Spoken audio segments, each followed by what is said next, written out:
What's going on, guys? It's Malik here from the Mavics.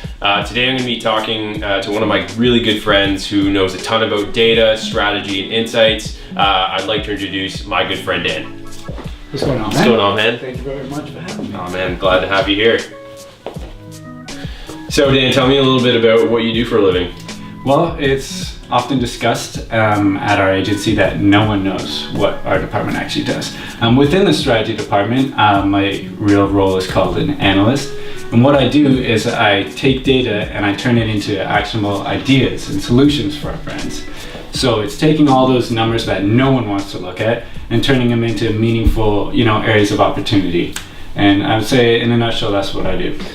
That's kind of crazy because for the most part, when people see ads on TV, they think of like the creative work that goes behind it. But like I see you as sort of like a behind the scenes kind of guy, like, the numbers and like the information and data that goes into an ad sort of impact like the creative of it. Would you agree? I completely agree. What people don't always understand is there's always an absolute reason for everything that is done in these ads. There's a reason why people are doing it, because it is an area of opportunity for growth for this brand. They want to position themselves down this path, and we will make sure that the creative follows that path. Oh, that's crazy. So what brought you to advertising? Like what really draws you to the strategy behind it? Well, what brought me to advertising in general is the agency culture. I always wanted to be part of, a modern, creative environment where I can relate to people that I'm working with. Not so much a stuffy office environment. That's the last thing I wanted to do. What brought me into strategy is because I'm just genuinely interested in subcultures. I often go to a lot of niche concerts and whatnot, and it's just so interesting to pick up on, this is what motivates them, and for whatever reason it is. And I always found that just so interesting.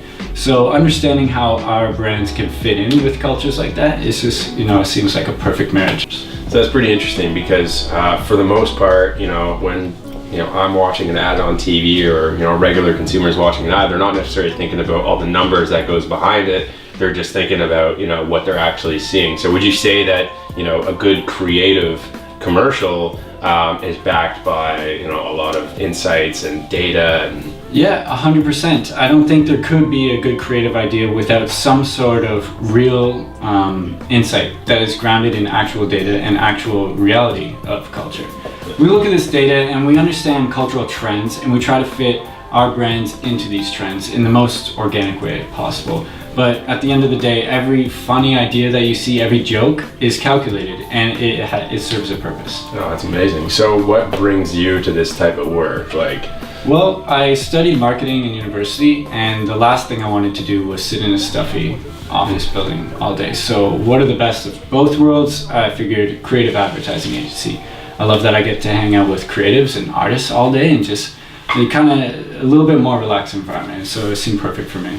So how valuable then is, data and, insights and strategy for any brand or any organization? Like if I was the head of a large company, how much of my efforts would be going into analyzing and understanding the data that goes behind an advertisement? Well, I think it's extremely important. It's that people aren't just guessing anymore. They're not just using their gut. They have to understand that, we have truths lying within this data that no one wants to look at. So, it takes a certain amount of responsibility to actually go in and be like, okay, this is the reality of the situation, rather than just doing whatever is most easiest or most appealing at the moment. That's the short-term gain. The long-term gain is always understanding the cultural trends and what's going on, and piggybacking on top of that, using real truth in the numbers. Okay, Dan, so tell me a little bit about the kind of research that you do at your job. Of course. Well, we can do, the research we do ranges a big span. We can understand what do people like most about product, packaging, in terms of semiotics and everything like that. We can do creative testing. How did this make them feel? We can look into the buyer journey, every step and every motivation and every friction point they encounter on the way to finally purchasing this product, whether it's big or small. And understanding that journey allows us to know, okay, this is exactly where we can hop in to add the most value to this person's day. You know, where can we appeal to them most? And that's where the strategic thinking comes in. No, it's interesting because I know there's a lot of strategy and numbers behind advertisement, which I find is like kind of crazy because, you know, no one ever thinks of this kind of stuff being in the forefront. No one ever thinks of like the numbers that go into making a great advertisement. So would you say you're kind of like a behind the scenes kind of guy with all this stuff? Definitely. And so one point of interest is that, you know, we can't just have only numbers too. It's not the entire story. You have to have the quantitative numbers where you can project, you know, future, but you also have the qualitative, which is more the emotional aspect of what people think.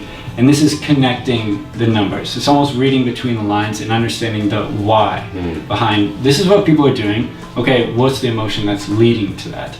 So we do a little bit of ethnography in different forms. Sometimes we'll just sit in a coffee shop and listen to people. Sometimes we'll get people to vlog their journey, buying whatever it has to be. Sometimes we'll just sit in on concerts and pick up on interesting trends, whether it's what people are wearing, what kind of beer they're drinking, whatever it is. It's connecting the data with the why. And that, I think, outputs the great strategy.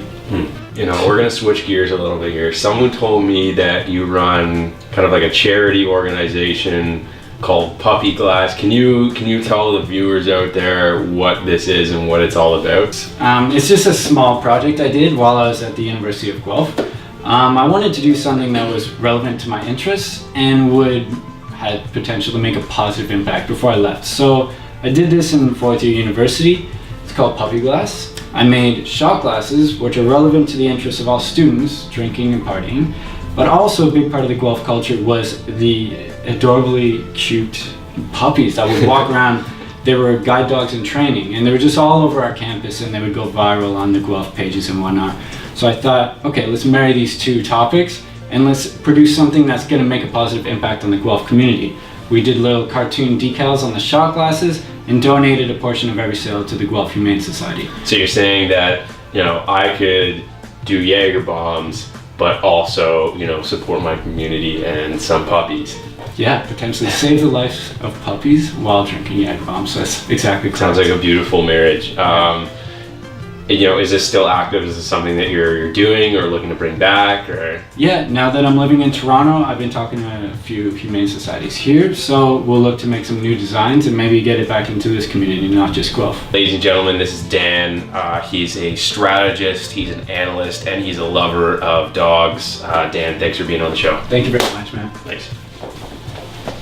Alec, I just gotta say, man, that was a great interview. I think you're getting better and better with each one. Thanks, man. I agree. And if you agree too, you should definitely like and subscribe to the Mad Mix.